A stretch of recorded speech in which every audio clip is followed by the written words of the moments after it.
2018년 올해도 마무리되고 있네요. 자, 2018년 올해를 마무리 짓는 이슈앤 상식 12월호 시작하겠습니다.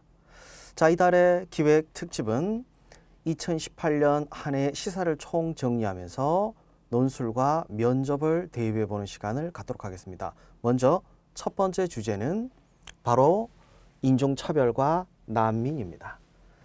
거리감 좀 있게 느끼실 수도 있을 거예요. 왜냐하면 주로 이제 외신에서 나오는 얘기들이 미국에서 인종차별로 인해서 흑인들이 사살당했다 이런 얘기나 또는 유럽의 난민과 관련된 이야기들, 이런 이슈들만 생각하시는데 완전 남의 일은 아닌 것 같습니다. 최근 우리도 비슷한 사건들을 겪고 있으니까요. 바로 제주도에서 예멘 난민을 수용하는 문제, 이 문제가 심각하게 이슈가 됐던 적이 있었습니다. 제주에 사는 사람 입장에선 좀 그럴 거예요. 왜 우리만 이 문제에 대해서 고민을 해야 되나? 하지만 이제는 우리 모두의 문제가 아닌가 싶습니다. 그래서 논술이나 면접에서도 이와 관련한 이슈들을 다루고 있거든요. 어떤 것들이 나오고 있는지 한번 정리해 보도록 하겠습니다.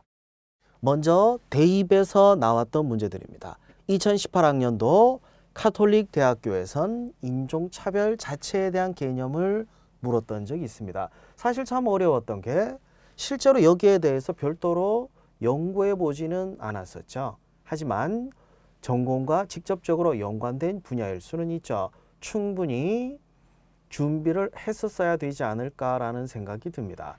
자, 여기에 접근할 때 우리가 꼭 정리해야 될 개념이 뭡니까? 바로 왜 인종차별이 발생하게 되는지, 그리고 인종차별과 관련해서 파생된 문제가 뭔지, 사회적으로 보자면 항상 대중의 불만과 인종차별은 연관이 됩니다. 미국에서는 KKK라고 백인 우월주의 단체들이 바로 백인 하층민들의 어떤 지지를 끌어내기 위해서 의도적으로 이용했던 부분들도 있었죠. 인종차별의 대표적인 신뢰라고 하면 유대인을 학살했던 나치가 대표적이겠죠. 결국 지지를 받기 위해서 희생양으로 다른 인종들을 택한 게 아닌가라는 생각도 듭니다. 그런 의미에서 남의 일은 아니라고 봐야겠죠. 자, 공무원 면접 시험에서도 이 부분을 물었습니다. 참 중요한 개념을 얘기하고 있죠. 단일 민족국가 의식. 우리는 5,000년을 이어온 백의의 민족. 이걸로 우리를 똘똘 뭉치기에는 우리 주변에 제외 국민들도 많고, 그리고 이미 한국을 터전으로 살고 있는 사람들도 꽤 많습니다. 그런 측면에서 보면 단일 민족 국가라는 게 이제는 환상이 아닌가라는 생각이 듭니다. 문화적인 의미의 민족 국가를 만들어가는 게 필요하지 않을까 싶네요. 기자 장문 문제로는 이미 오래전부터 다뤘었죠. 왜냐하면 언론사에서 바라보는 관점은 단지 우리 국민만의 관점은 아니니까요. 이 문제가 일찍부터 언급이 됐다는 걸 알 수 있습니다. 그 이외에도 국민대학교에서는 다문화가정, 제가 아까 말씀드렸던 우리나라에 살고 있는 다른 민족, 하지만 대한민국 국민이란 말이에요. 피부색이 다르다고 해서 이 사람들을 외국인이라고 할 수 없는 게 우리 국적자입니다. 그리고 피가 섞여 있다 보니까 완전 외국인이라고 할 수도 없고, 그러면 다문화 가정을 어떻게 받아들일 것인지, 앞으로 어떻게 대할 것인지, 이 문제에 대한 질문들이 나왔었죠.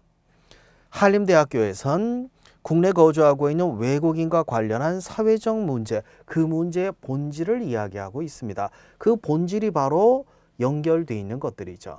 결국 다 연결되어 있어요. 처음 들어올 때는 난민일 수도 있겠죠.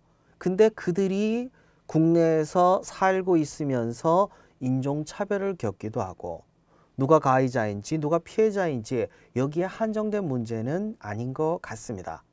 그래서 우리 사회의 주요 변화로 보기 때문에 논술과 장문에서 주요 문제로 다루고 있었죠. 그뿐만 아니라 면접까지 다루고 있습니다. 그 내용들이었죠.